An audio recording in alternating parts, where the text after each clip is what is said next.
Hello everybody and welcome back to the channel. Today I want to do a sort of, I don't know, I guess you'd call it a crossover video between my last topic on naval warfare. So if you've not seen that yet, then please go and check it out after this video, obviously. And a return back to our land lubbery roots. And I want to talk about Napoleonic artillery. Now, as with the naval video, I want this to be a very, very quick introduction. So the idea is basically I want to go through what the different types of artillery were. We're going to talk about the main ones here, so cannons and howitzers. There are like some more exotic, shall we say, weapons out there. Rockets, mortars, puckle guns, things like that. But we'll come to them more in time. So this main one, I want to focus on cannons and howitzers. What they were, how they were classified, and what they fired. Now that sounds a bit of a silly thing to say, but hopefully it will all become clear when I explain it. Now the idea here is that I'm going to focus mainly on land warfare, but when we talk about the different projectiles that cannons could fire, we're going to talk about a couple that were exclusive to naval warfare, one in particular called chain shot. So I'm going to start off with something that's become a bit of a classic on this channel. I'm going to start off by defining what do we mean by cannons and howitzers, and more importantly, what I mean when I use the word cannon as opposed to when I use the word artillery. Now, artillery in general is long-range support weapons. So that will include things like rockets, mortars, howitzers, cannons. All of that's a big general term called artillery, but that can be broken down into more specific weapon systems, and that's where the cannon comes in, which was by far the most common form of artillery in the Napoleonic period and had been for some centuries. It was often regarded as a very scientific branch of warfare. In the British Army, for instance, Royal Artillery officers were the only ones who achieved their rank through talent, skill, knowledge, experience, and they couldn't buy their ranks in the Royal Artillery. They were also the only arm of the British Army to have a school where they would go and be taught the skills of being an artilleryman. And I think perhaps, one of the most famous people to have ever existed, certainly the most famous artilleryman to have ever existed, was, of course, Napoleon Bonaparte himself. And I think it's fitting that this era is named after an artilleryman, particularly when we talk about the warfare of the period, as artillery was one of the three key components that made up a Napoleonic army. And for me, on the Wargaming table, it's part of the triad, the Holy Trinity, that makes the Napoleonic game different from, say, a 7 Years' War game, or perhaps a later game, maybe Colonial, or even something like Franco-Prussian War. It's how the artillery, the infantry, and the cavalry all work together. I had mentioned this in a previous video, and someone said in the comments, the word I'm looking for is combined arms. And I can absolutely see where that commenter was coming from. That's something that we see in modern warfare today. We talk about the all-arms battle and combined arms as being very important.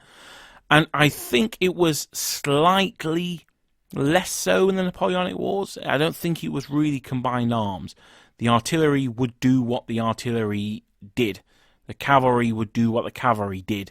The cavalry wouldn't really coordinate with the artillery or the infantry. They wouldn't say, right, the artillery is going to fire at the enemy line from the hours of 10 a.m. till 10:12 a.m. and then the cavalry is going to charge. Synchronized watches, chaps. There was none of that stuff. The artillery did artillery stuff. The cavalry did cavalry stuff. And infantry did infantry stuff.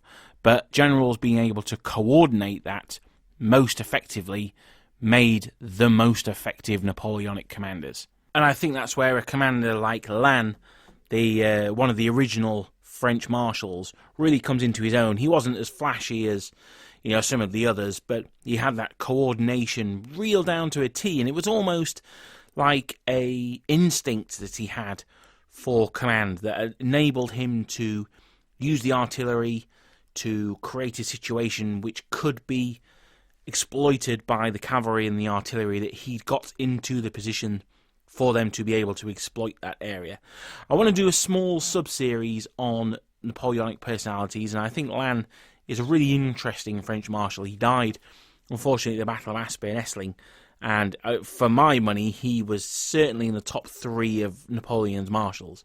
So it would have been an interesting thought experiment to see how the battles of 1812, for instance, would have gone had Lannes been commanding a corps.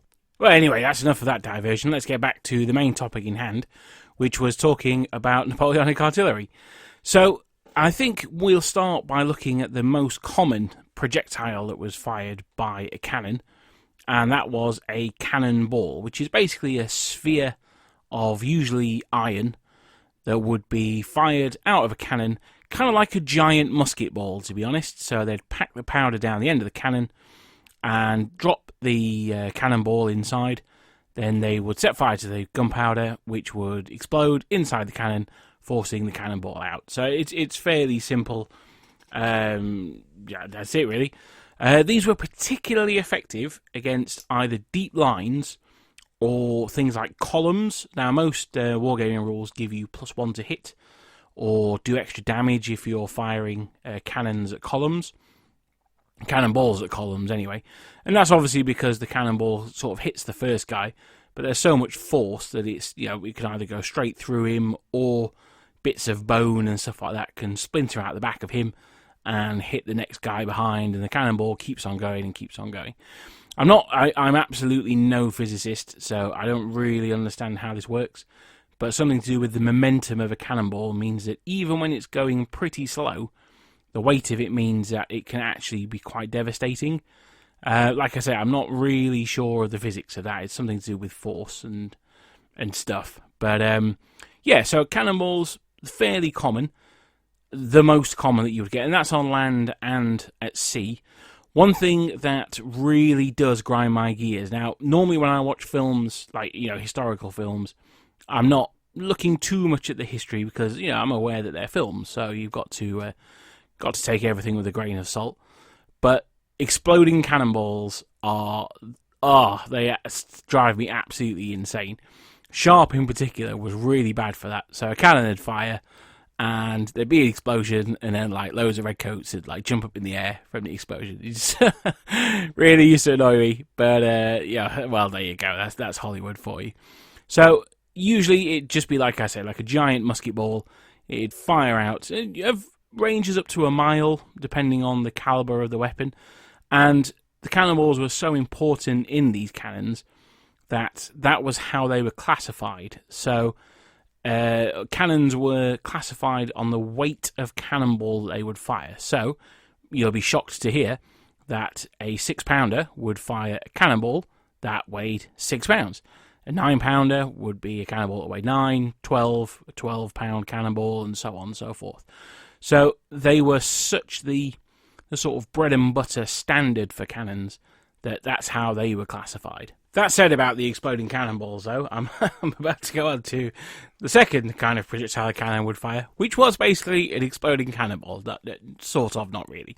So the second type is called shell. Now, what that was is, think like of an old sort of spy versus spy type thing, where you've got like a black ball with like a fuse sticking out the top, and the fuse is burning down, and, you know, it explodes when it gets to the inside. That's basically what a shell is. Now, they weren't always round like that, and the fuse didn't stick out quite as far as they do in the cartoons, but effectively it gives you a good idea of what shell was. So the gunner, I think the gun commander, although this may have been a specialist position, again, this comes back to the fact that artillerymen were actually trained at formal schools. Certainly the officers were. And what they would do is they would trim it to a certain length, and that length would burn for a certain amount of time, and that would cause the explosion. That's how engineers time things today, actually. Obviously, it required quite a lot of skill on the part of the artilleryman, and this was also the most common type of ammunition that a howitzer would fire as well. So you would fire this shell, which was basically a hollow cannonball that was filled with gunpowder. You fire it at the enemy, hopefully it would explode in the midst of the enemy. So that's where your exploding cannonballs come from. But they were quite rare. They wouldn't be used anywhere near as often as cannonballs. And they were useful against cavalry in particular, or maybe more loosely packed infantry. So if you're wargaming and you're firing at, say, British, which are only two men deep, then a shell would be not a bad choice for you. Speaking of the British, we had a special kind of shell shot, which was called Shrapnel. Now, it was named after the inventor, a Major General Shrapnel, and that was a special kind of shell which, as well as containing the gunpowder, it also contained musket balls. Now, the idea of this would be that it would explode not in the midst of the enemy like a normal shell, but it would explode above them like an airburst kind of shot. And what that would do is it would explode above the French column, and it would scatter the musket balls on the heads of the Frenchmen. Particularly devastating to closely packed infantry. And that's basically, how modern artillery works. So it really was understanding how to make artillery as lethal as possible right back, in the early 19th century. So that's shell. Like I say, it's kind of like a cannonball that explodes when the fuse hits the charge in the middle. Now, what's possible, and there are recorded incidents of a shell landing at the feet of soldiers, and if you were particularly quick-witted and brave, you could run over to it and pull the fuse out of the shell before it exploded. Now, you'd have to be pretty ballsy to do that, so fair play. But it was done, and kudos to those guys.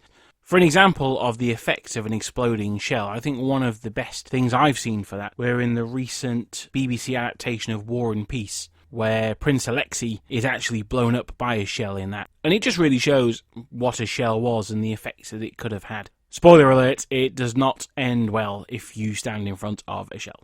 Now, shells, unlike cannonballs, were not really used at sea. I think they wouldn't really have brought much. They would have been quite good for clearing decks, I guess. But ships had other things that could do that. And you'd have to be able to cut the fuse so ridiculously well that I just think it would have been completely impractical.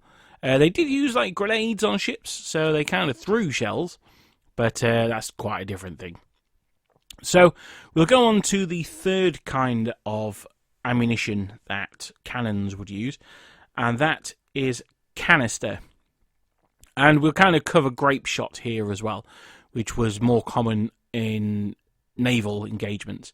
So what canister is it's basically like a tin, imagine a bean tin, but instead of beans inside, they are pistol balls usually. Occasionally there will be musket balls on the larger ones, but usually there'd be pistol balls. And what you do is you'd load it as you would a cannonball, and then you'd ram this tin of pistol balls down the chamber. What would happen is that the cannon would fire, the tin would burst apart as it left the cannon barrel, and it'd kind of turn the cannon into a giant shotgun. Now, this was particularly devastating against cavalry, also against infantry as well. But one of the problems with it was that it was very, very short-ranged. You're looking at maybe 100 metres on the larger cannons, 50 metres on other ones, and that's why in, say, black powder, cannons have 3 dice at close range, because it's to represent this huge mass of pistol balls being fired out the end of the cannon.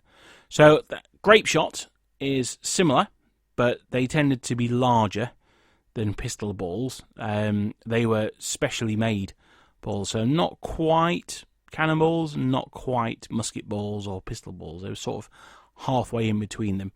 And they'd be used on ships, and as I said, there were better weapons than shell for clearing decks. Well, that's where your grape shot came in. Particularly if you got behind an enemy ship, round the stern, then you would be able to fire this grape shot down the entire length of the ship. That was a particularly bad place to be in if you're in that ship, because if anyone who hasn't been in any of those old wooden sailing ships, there's no bulkheads or anything like that in there. They're just an open space, like a gallery that goes from one end of the ship to the other. So grape shot, cannonballs, anything like that would be able to go right down the length of the ship. So yes, not a very good place to be in if you're on a ship. So that's canister and grape shot. One of the misconceptions of canister is that the tin would explode in the barrel, so the balls would then eject themselves individually in a swarm. That would actually have been very, very bad for the cannon. It would have scraped the inside of it quite badly. So what tended to happen was that the tin would split apart. I say tin, I think it was usually made out of lead rather than tin, although I think tin was used as well. The can would explode at the end. Obviously, there's small parts of shrapnel there as well, which would add to the devastation. But yes, no, canister was particularly effective against cavalry because you've got such a large target there. You've got a man and a horse, so he's probably 3 times the target of an infantryman. It could also be used against skirmish order infantry. Again, not necessarily that effectively. Use against columns would be great for mowing down the front rank of the column, but the guys behind, it wouldn't affect them at all. So it's kind of, I think that's a bit of a pay-as-you-money, you take your choice thing there, whether you use canister or shrapnel or shell when you're at close range. It was also possible to load what's called double canister. Now that's pretty much as it sounds. It was 2 of these tins rammed down and fired off on one charge. Again, that was particularly devastating. I would argue probably not double the effectiveness of a single canister, because you would be getting a certain amount of the same spread from those balls. So you might have the same person hit 2 or 3 times instead of just hit once, but you probably wouldn't hit 2 or 3 different people. So, maybe it made it 50% more effective, something like that. So that's canister, and to a lesser extent, grape shot. Canister for use on the land, pistol ball sized projectiles, and grape shot was used more at sea, and they were sort of tennis ball sized projectiles. So that's the 3 kinds of ammunition that cannons would fire on land. There was a separate kind of ammunition that would only be used in naval engagements, and, well, it's sort of the same thing but 2 different types. You would have chain shot or bar shot. So they kind of do the same thing, sort of. So a chain shot is 2 cannonballs joined together by a length of chain. The idea of that was to be fired at the enemy's rigging, and hopefully if you destroy enough of the enemy ship's rigging, then the masts would fall down. Literally just the mast would topple. Obviously if the masts have gone, the ships can't move. You can get round into that rear position that I was talking about earlier on, or you can just maybe even sail away if you're not going to win that engagement. Now this was something that particularly the French did. The French used to fire high, as it was known, and they would tend to try and cripple the enemy ships, partly because they could then capture them and sell them off for the prize money. So that was usually why they would fire, whereas the Royal Navy used to fire directly at the hull. The Royal Navy didn't care about selling off ships as much as the French did. They would literally just kill and sink the ship as quickly as possible. The bar shot was similar. Bar shots the same, but they're connected by a metal rod. So I think like a dumbbell, basically, they would fire. And that would also try and take down rigging. But you could also potentially take down a mast as well. Maybe not the main mast, but certainly some of the smaller ones, or maybe even snap some yard arms, things like that. So on ships you had what's called chain shot, sometimes bar shot, and they were designed to be fired from cannons, and they would take down masts and rigging and try and cripple the enemy ships. So that covers off all the different types of ammunition that cannons would fire. And throughout this video we've sort of lumped cannons and howitzers together. So I just want to cover the kind of ammunition that a howitzer would fire that wouldn't be fired by cannons. And that was called carcass shot. And what that was is it was a bundle of sticks that were all tied together. And the idea for that was that that would be an incendiary shot. So you'd fire it, the wood would set on fire, it would hopefully land on top of an enemy building, and that would set fire to the place. It's something that happened perhaps most famously at the Battle of Hougoumont, but it did happen in other engagements as well. It was particularly effective in the peninsula where water could be quite scarce. So the carcass shot was designed to create fire. You could also use it at night as well. At the Battle of Badajoz, the French howitzers would fire carcass shot from the battlements, and that would light up the battlefield. So another use of them there. Really only useful for cannons. Really only useful for howitzers, because a cannon would just blast it apart as it came out the end. But the higher trajectory and lower muzzle velocity of a howitzer would mean that that bundle would stay together. And when we classify howitzers, we do it very differently to cannons. Because they don't fire cannonballs, I mean, they could, but they didn't. Because they didn't fire cannonballs, we obviously couldn't use the weight of the shot that they would fire. So they are described by the diameter of the projectile that they fired, what's called the caliber. So a very common one that the British would use was a 5.5 inch howitzer. And what that means is that the inside of the barrel, sort of the hole that you could stuff stuff into, was 5.5 inches wide. Now I want to give a quick mention to a specific type of howitzer, and that was called a Lycorn gun, L-I-C-O-R-N-E, and that was invented by the Russians. And it was sort of a halfway house between a howitzer and a cannon, so it could be lowered to a much more flat trajectory than a howitzer, but it could also be raised up into the air to fire like a howitzer as well. They were very, very good guns. They used them for pretty much the entire 19th century, so they would have been used in the Crimean War, for example.